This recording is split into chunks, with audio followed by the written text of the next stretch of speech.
Situation: Spaniards and hostile natives occupy America's southern border. Mission: seize Florida in 1818. Execution: employ infantry and artillery as required. Administration: on orders from President Monroe. Command and control: General Andrew Jackson.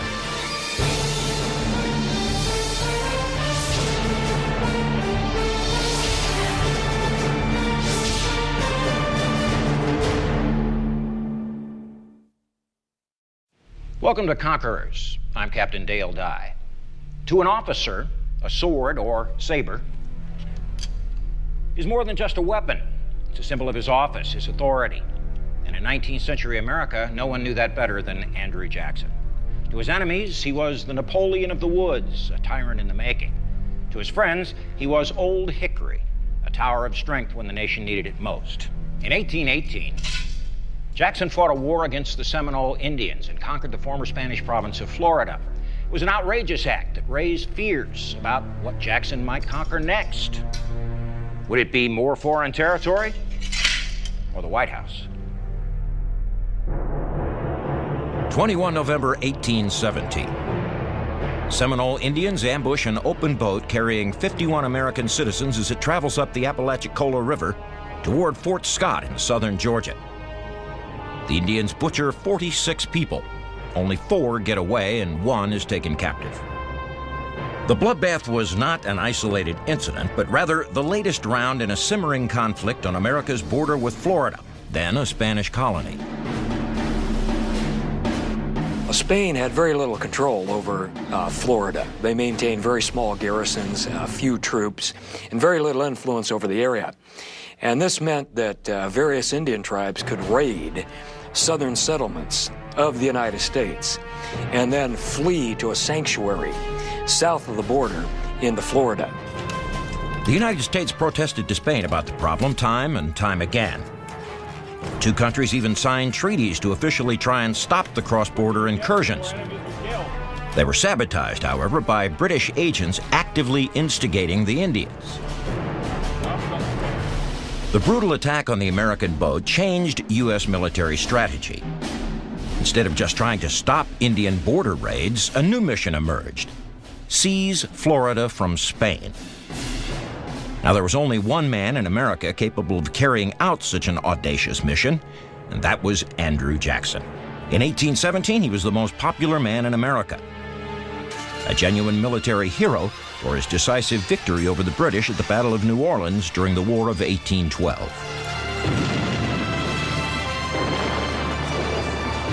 The fledgling nation could depend on Old Hickory.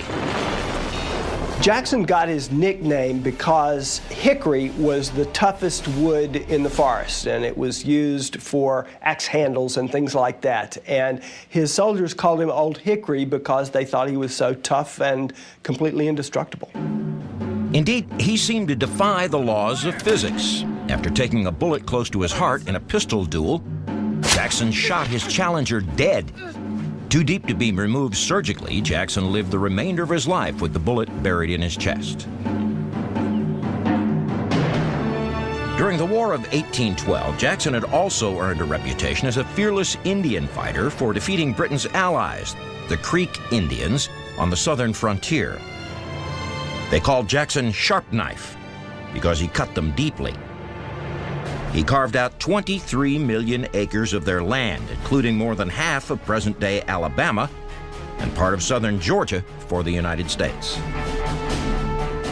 Jackson's personality was that he was ruthlessly violent against anyone whom he considered an inferior who tried to challenge him. And that would certainly include Indians whom he regarded as racially, morally, culturally inferior to white Americans. But Jackson couldn't quickly subdue all the Indians on the southern frontier. These holdouts coalesced into the Seminole tribe and vowed to continue the fight. The people we call Seminoles were essentially lower Creeks, with the addition of some members of other tribes who had been driven southward. The Seminoles were known for being aggressive and brutal as the Americans were. The Seminoles would frequently cross the border between Florida and Georgia and attack American settlers. In fact, they claimed that much of this land belonged to them, that it had been improperly seized by Jackson at the Treaty of Fort Jackson that ended the Creek War that had occurred just a few years earlier. And they were not about to recognize the legitimacy of the American claim. So when they found Americans there, they attacked them. And then when the Americans counterattacked, they fled back into Florida where they knew they would be protected. By the height of the raids, Jackson was a major general in the U.S. Army and commanded the 7th Military District, which included much of the South. To Jackson, the Seminole raids into areas under his jurisdiction called for an invasion of Florida. Of immediate concern to Old Hickory was the so-called Negro Fort, located 60 miles south of the Georgia-Florida border. Slaves could escape from plantations in Georgia, head south to Negro Fort, where they were welcomed by the British. The British would do anything they could to foment unrest on the American frontier. Well, there they armed the runaway slaves and, in fact, dressed them in British red coats. And there were probably about 300 of these runaway slaves there, as well as a number of Indians who came into this fort for muskets, for gunpowder, before they perpetrated another raid on the American frontier. In the spring of 1816, Jackson wrote to Spanish authorities in Florida demanding they dismantle the fort. But the Spaniards lacked the military might to do so. That left Jackson no choice. Soon after, he ordered General Edmund Gaines to destroy the slave stronghold. General Gaines built Fort Scott just above the border with Florida as a staging area. He then began a march on Negro Fort, 60 miles to the south. Well, at the same time, the U.S. Navy sent gunboats from New Orleans to Negro Fort. The gunboats got there first, and they began a bombardment of the fort with hot shot. Some of this hot shot landed directly on the powder magazine of the fort. The explosion that followed destroyed the fort and killed nearly 300 of those in the fort. Then General Gaines received a threat. Seminoles living in Foultown, an Indian village in southern Georgia, warned Gaines that any attempt to remove them would be met with lethal force. General Gaines accepted the challenge. On 12 November 1817, an expedition from Fort Scott reached Foultown and burned it to the ground while driving off its inhabitants.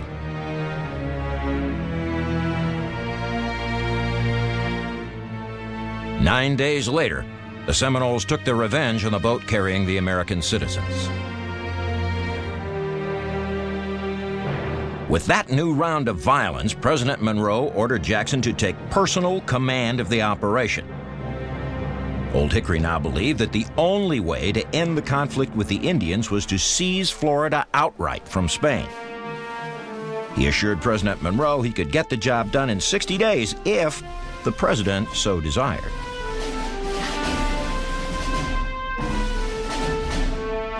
President Monroe and everybody in his cabinet definitely wanted Florida. The question was how to get it. Since it was in Spanish hands, simply going there and seizing it might start a war with Spain. Moreover, since the British had once owned Florida and assumed a kind of sphere of influence over the area, then any kind of overt aggression against Florida might arouse the hostility of England. As a result, they wanted to find a way to get Florida without getting in trouble for it. Looking to avoid trouble with foreign powers, Monroe concealed his intentions in deliberately vague orders to Jackson.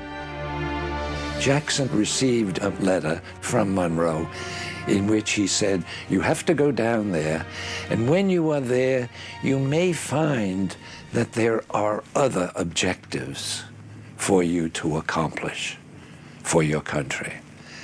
And I think that was a legitimate interpretation by Jackson that he was being asked to seize Florida. Old Hickory rallied his troops and prepared to leave his beloved Tennessee home, the Hermitage. He was headed into battle once more.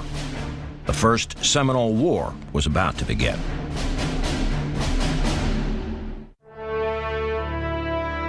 January 1818. General Andrew Jackson departed his home in Nashville with a force of about 1,000 men and headed south to Florida to do battle with the Seminoles.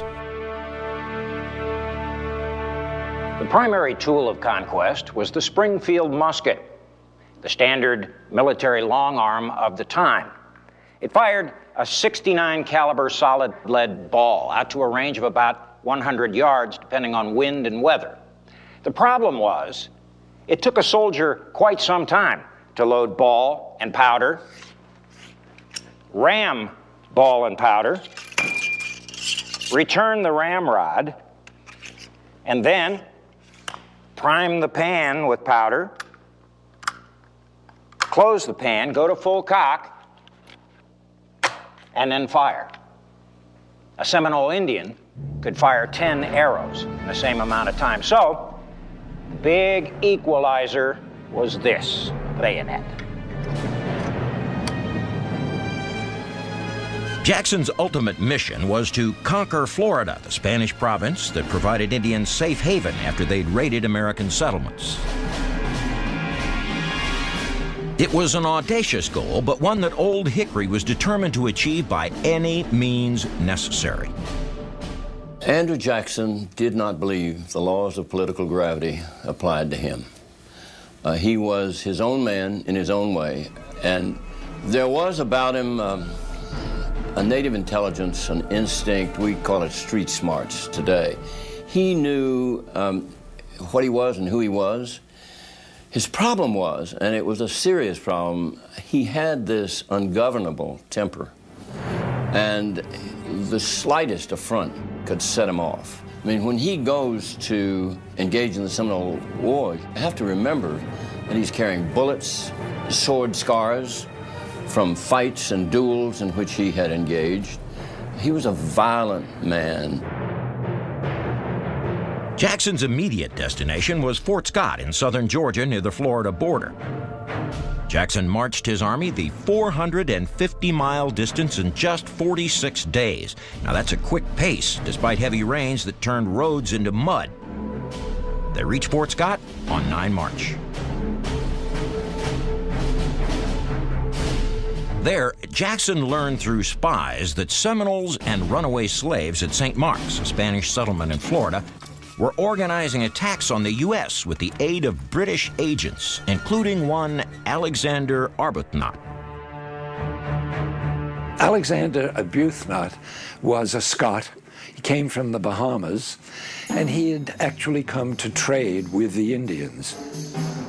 He wanted to help the Indians, and he was trading guns and ammunition for food and trying to help them any way he could. Jackson, of course, regarded him as a meddling villain. Arbuthnot said the guns and ammunition that he had given them was to help them improve their lives so that they could be better hunters, for example, not to kill Americans. The Indians came to trust the 70-year-old Arbuthnot, and they heeded his counsel. He advised them to maintain peace and avoid any acts that might incite a war. But Jackson saw Arbuthnot as incitement itself. Jackson believed that anybody who was doing business with Indians who were making war on the United States had to be inciting those Indians to make war on the United States, so he considered Arbuthnot to be not only an enemy agent, but an agent of the British. And Jackson hated the British, and therefore he considered Arbuthnot to be an enemy.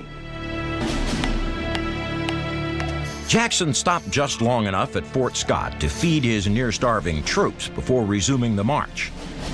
His army now numbered 3,000, both regulars and volunteers, and an additional force of 2,000 Indian allies, including Creeks, whom he'd conquered during the War of 1812. With his men fed and fortified, Jackson was now ready to conquer Florida. On 15 March 1818, Jackson's birthday, the 51-year-old general reached the site of the former Negro fort. Jackson ordered it rebuilt and renamed Fort Gadsden after the engineering officer in charge of its reconstruction. It was now a United States Army fort. After marching 70 miles, Jackson reached the Spanish town of St. Mark's on 6 April and demanded the surrender of the lightly defended Spanish garrison on the grounds of self-defense. Jackson believed so much in the righteousness of his own cause that he believed that anybody who resisted him must be aiding the Indians. Jackson was fighting the Indians. The Spanish were not aiding Jackson. Therefore, the Spanish were aiding the Indians. So that made it self-defense. The Spanish commander at St. Mark's surrendered the fort to Andy Jackson without firing a shot. In fact, Andy Jackson sent him letters that suggested the two should be working together to control these renegade Indians who were raiding American settlements. And the Spanish commander, by treaties between Spain and the U.S., was supposed to be cooperating in this. But the Spanish commanders generally winked at the Indian raids. The Americans occupied the fort, lowered the Spanish flag, and raised the Stars and Stripes. Jackson found St. Mark's empty of the hostile Seminoles he'd hoped to crush. He suspected that someone had tipped them off and they'd escaped before he got there. But Jackson did capture Alexander Arbuthnot, the noted Scotch villain, as he described the traitor, and he held him over for trial. 2 days after seizing St. Mark's, Jackson moved his army toward the town of Chief Billy Bowlegs, which was 100 miles to the east. Jackson believed the capture of that town would deal a major blow to Indian resistance to American settlement on the southern frontier. On the way to Chief Billy Bowlegs, Jackson's troops fought 2 brief skirmishes with hostiles.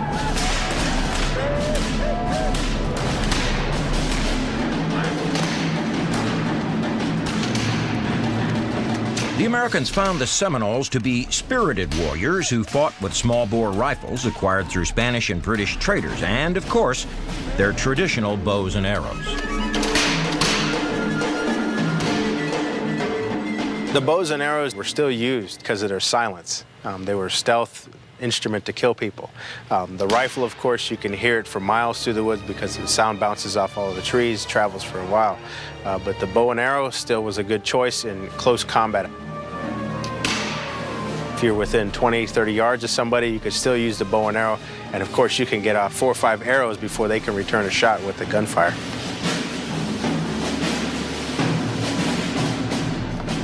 But despite their stealthy tactics, the Indians proved no match for Jackson. He extended his flank columns to squeeze the war parties, forcing them to retreat. Jackson pressed forward to Bowlegs town, destroying Indian villages as he advanced, an all too familiar scenario when the Army and Indians fought on the frontier.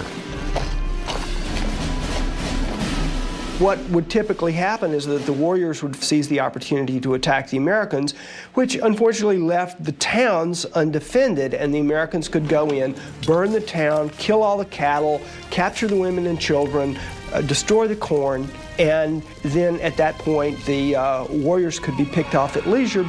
That's the way they had done it in Georgia and South Carolina and North Carolina, and that's the way they did it in Florida. In his wake, Jackson left a trail of destroyed Seminole villages. The general reached Bowlegs town on 16 April and occupied the nearly empty settlement. Once again, the Indians had been warned of his approach and escaped across the Suwannee River.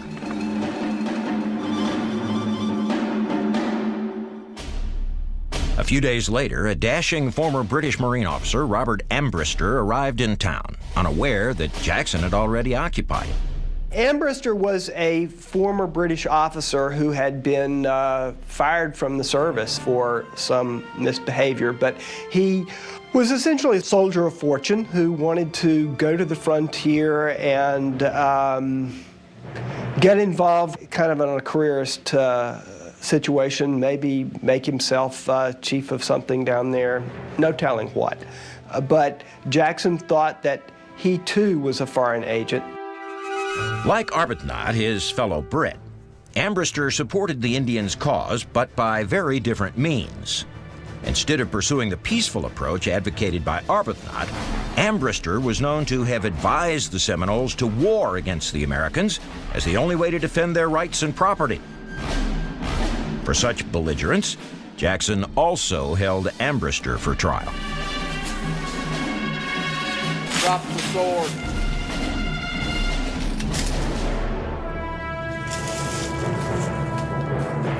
There was still more evidence of British interference in frontier affairs.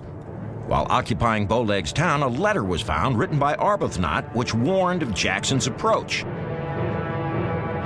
Old Hickory now knew how the Indians had escaped him, and the knowledge confirmed his worst suspicions. Essentially, Jackson was taking the position that the Seminoles could not be causing all this trouble by themselves. They had to be stirred up by outside agitators. The most plausible outside agitators were the British, whom Jackson thought were the enemies of the Americans up, down, and sideways, and had to be resisted at all cost. In retaliation, Jackson torched Bowlegs Town. The Indians retreated further south into the swamps where they posed no immediate threat to American settlements across the border. For Jackson, the Seminole War was on hold, in his words, for the present. He returned to St. Mark's, blistering through the 100-mile distance in just 5 days. There, he convened a court to try Arbuthnot and Ambrister. But in Jackson's mind, they were already guilty. What he planned next would cause an international incident. Andrew Jackson's conquest of Florida depended not only on stopping Indian raids, but on ending foreign interference on the frontier. By bringing the two Seminole advocates, Arbuthnot and Ambrister, to trial, he intended to make an example of them to the world, whether or not he had the legal authority to do so. As far as Andrew Jackson was concerned, he felt he did have that authority. And it's still, I think, a matter of debate. He need not have tried them. He should not have tried them. He should have referred them back to Washington because they were foreign nationals. They were British subjects. And the problem it would cause the administration to execute these men was enormous. Jackson had no international legal precedence for such a trial, but nonetheless, as Jackson was wont to do, he charged ahead. In his own mind, and in fact in the minds of most Americans, especially those on the frontier, he was absolutely justified. Jackson may have also felt justified for putting Arbuthnot and Ambrister on trial as a means to exact vengeance on the British. He had a long-standing hatred of them dating back to when the Redcoats captured him as a militia boy during the Revolutionary War. There's a very famous story where a British officer demanded that Jackson clean his boots. Jackson said he was a prisoner of war and not a servant. He wouldn't do that sort of thing, so the British officer slashed him across the face with a saber, and Jackson carried that scar for the rest of his life. Jackson lost his brother. His father had been dead already, and then his mother went off to nurse some other relatives who were also captives of the British, and she died. So at the end of the American Revolution, Jackson had lost all of his family, and he could blame it on the British. In a child's mind, it's easy to understand that. So he added the normal hostility to the mother country to this kind of personal hatred. Returning to St. Mark's after burning the Indian settlement of Bowlegs Town, Jackson handed over Arbuthnot and Ambrister to a special court of 13 officers, presided over by General Gaines. Court convened on 26 April. Arbuthnot was charged with acting as a spy and inciting the Indians to war. Ambrister was charged with aiding the enemy and assuming command of the Seminoles to wage war on the United States. Each man, without benefit of legal counsel, defended himself against the charges. After several witnesses testified, the court deliberated. The trial is a farce. It's a travesty. 13 officers are going to try him, all of them right under Andrew Jackson's thumb. He wants to kill him. He wants to execute him. Both of them during that trial plead for mercy. And in my judgment, they're entitled to mercy. I don't see how you send them to prison, much less execute them, but Jackson had it in his mind that he was going to make an example of them. He was going to send a message to those Brits. The court returned its verdicts on 28 April. It found both men guilty and sentenced them to death. The next day, the sentences were carried out.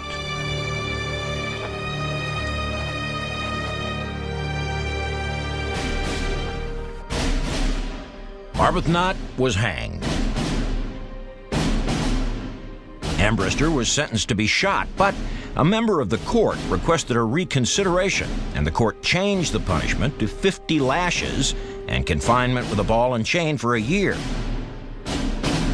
Jackson, however, believed Ambrister was an outlaw who deserved to be shot. He approved the original punishment.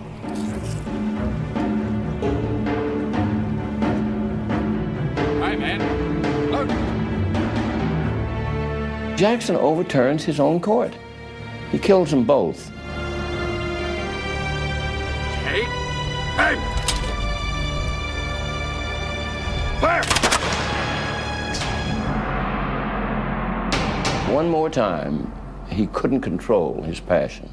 And it's sad. It's a sad moment in our history. The capture, conviction, and execution of Arbuthnot and Ambrister caused an international furor, especially in Great Britain, where many considered Jackson's action an act of war.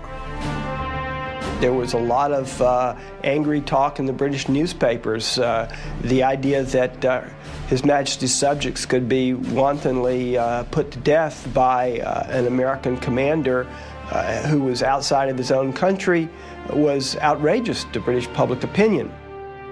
But by the time Parliament got around to debating the issue, time had passed, and the British realized that they didn't, just like the Americans didn't want to go to war with Britain right then, the British didn't want to go to war with America right then either, and therefore they were willing to let the matter die. For his part, Jackson made good on his word to end foreign interference on the frontier. In his mind, that's all that mattered, even if it did reveal the ruthless side of the hickory-hard will that drove him. The execution of Ambrister and Arbuthnot showed Jackson's capacity for scapegoating. They showed his capacity for acting in disregard of the international implications, and it showed his determination to inflict violence on anybody that crossed his path. The Seminole Indians came to recognize that Andrew Jackson was a very vengeful man.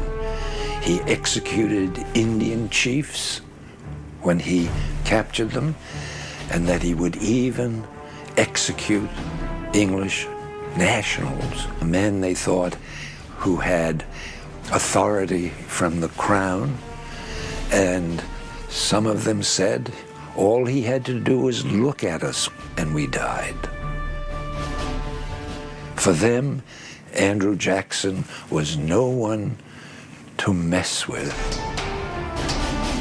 Jackson didn't even witness the executions of the men he put to death.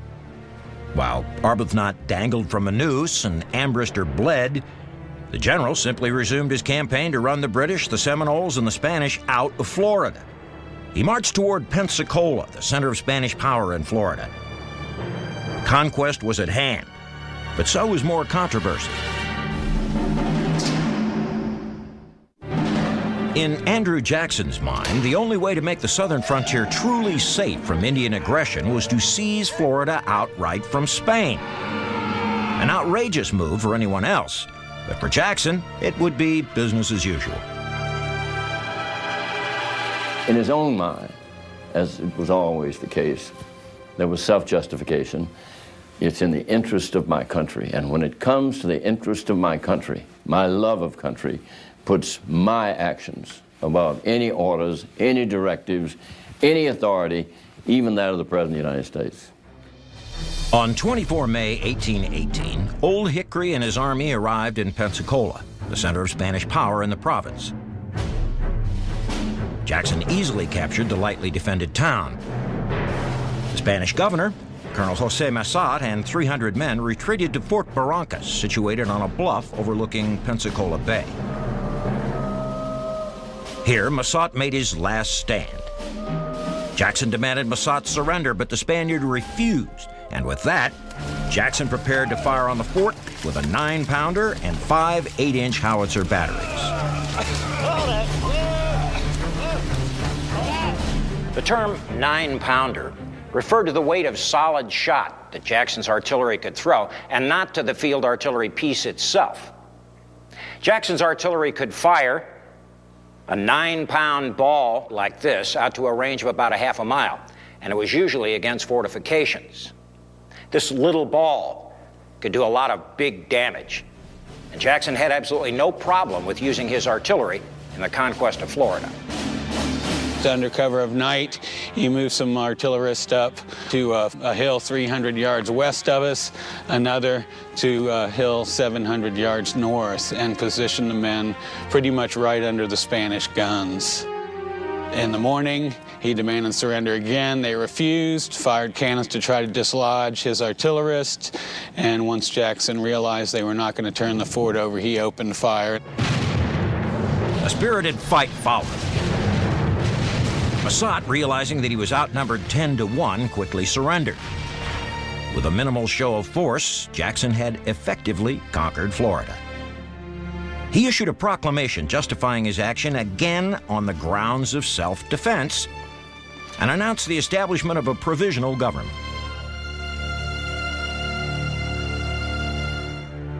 On 2 June 1818, Jackson notified President Monroe that with the destruction of many Indian villages, the execution of foreign agitators, and the seizures of St. Mark's, Fort Gadsden, and Pensacola, the Seminole War was over. Jackson had accomplished his mission. But the campaign had taken its toll on the 51-year-old general. At the end of the Seminole War, Andrew Jackson wrote home to his wife and said he was absolutely exhausted, that he had lost weight, that he had a terrible cough. I don't doubt that he had a case of dysentery, but he was very weak, and he was very anxious to get home so that he could recover. It was only Jackson's poor health that stopped him from taking his mission to a new extreme, Cuba. Having struck fear into the hearts of the Spaniards, Jackson was confident he could conquer that Spanish territory as well.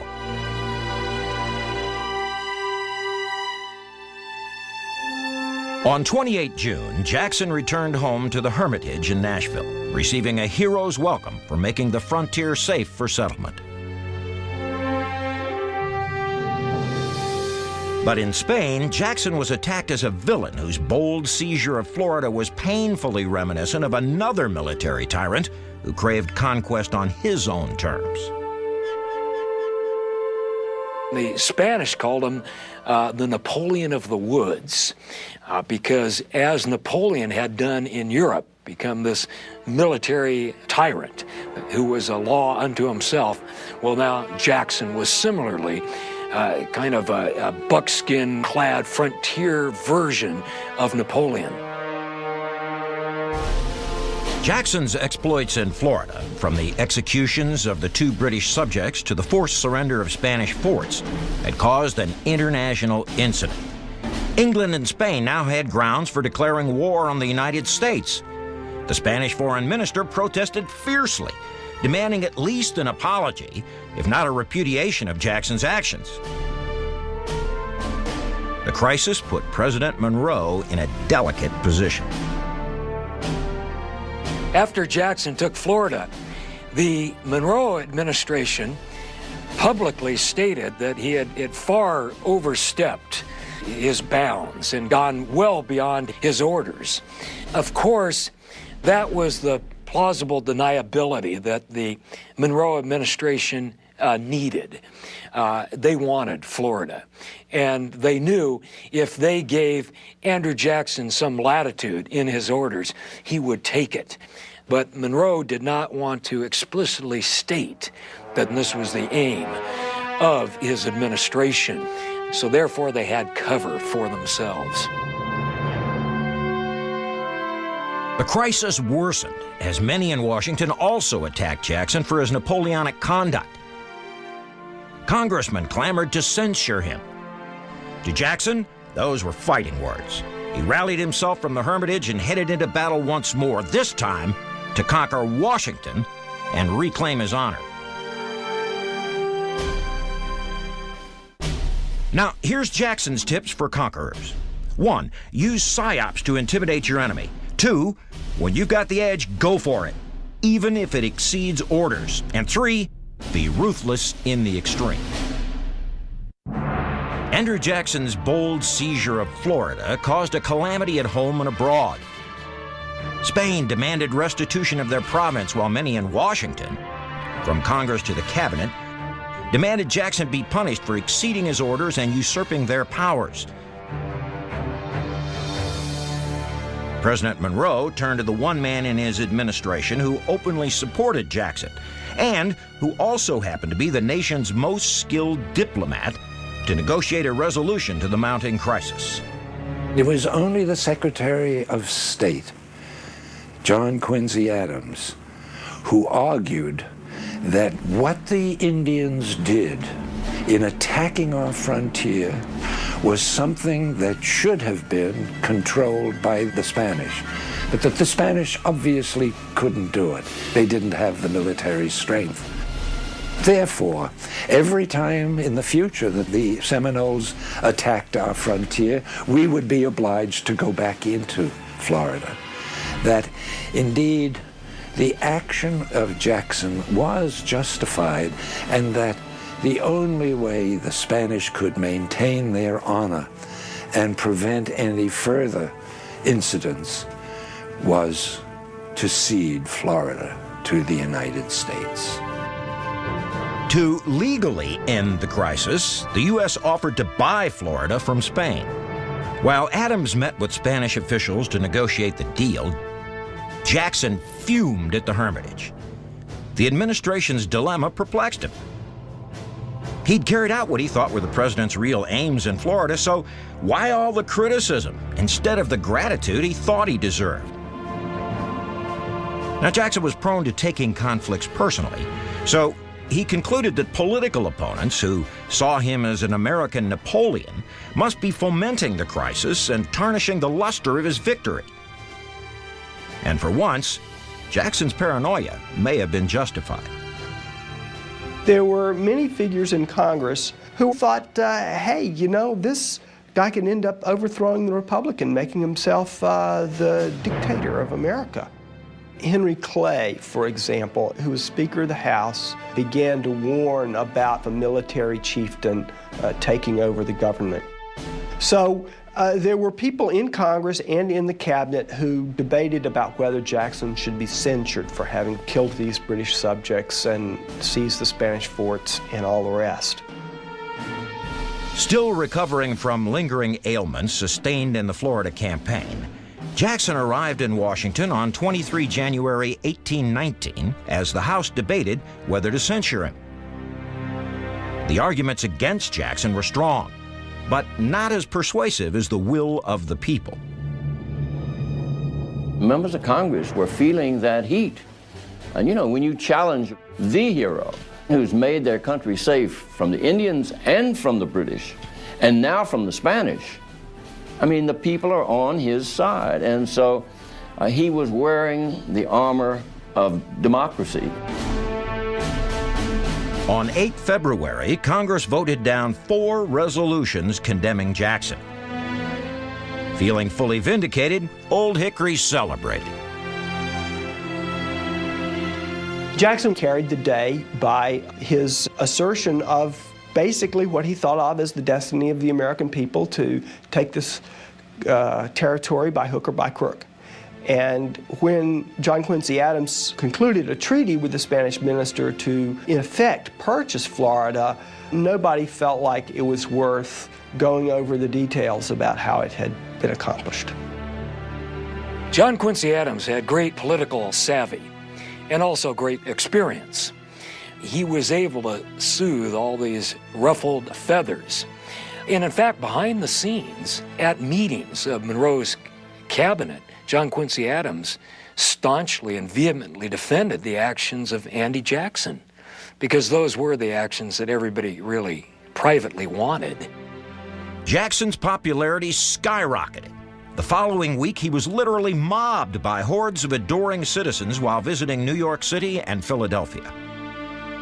On 22 February 1819, the Adams-Onis Treaty was signed. Spain ceded the territory formerly known as East and West Florida to the United States at a cost of $5 million in assumed claims against Spain. It was a minuscule sum, equal to about $130 million in current values, the approximate value of a single high-end Florida property today. For Jackson, who always linked his personal rise to that of the nation, the acquisition of Florida was a boon to his political prospects. Although Jackson's actions in Florida may have caused international furor for a time that quickly died, the American people loved him for it and endorsed his actions. So now Jackson was not only the hero of the Creek War, the hero of the Battle of New Orleans, but now he had acquired all of this territory for the United States, and Jackson was now the leading candidate in a run for the presidency. While Jackson ascended, the Seminoles retreated. They moved further south, deeper into the Florida peninsula to regroup. They resolved to stay on their land. They would fight a second war against the United States that raged from 1835 to 1842, this time resisting President Jackson's attempts to remove them. The Seminoles did not surrender then or ever. We really don't see him as a conqueror, at least not in Florida, because if he had conquered us, I wouldn't be here giving this interview today. Neither would the Seminole tribe of Florida exist, but we do. We're here, we're still thriving. Andrew Jackson's conquest of Florida remains not only controversial, but relevant. How do we go about protecting our independence, especially when it is jeopardized by enemies who are ready to invade this country one way or another and change our form of government? Andrew Jackson, as a conqueror, as a military figure, was the best the country had to offer. And so they looked upon him as their protector, as their savior. And today, I think, we look to our army and the generals who command the army to do what is necessary to safeguard our independence and our liberty. And that was what Jackson did back in 1818, and the American people recognized it and were grateful.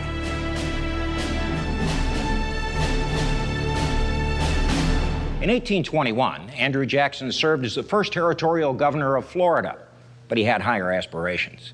In 1824, he lost a bitter presidential election to his one-time supporter, John Quincy Adams. Jackson ran again in 1828 and was elected, but he seems to have preferred the role of conqueror to chief executive. While in the White House, he demanded to be addressed not as Mr. President, but as General Jackson. I'm Captain Dale Dye. Thanks for watching.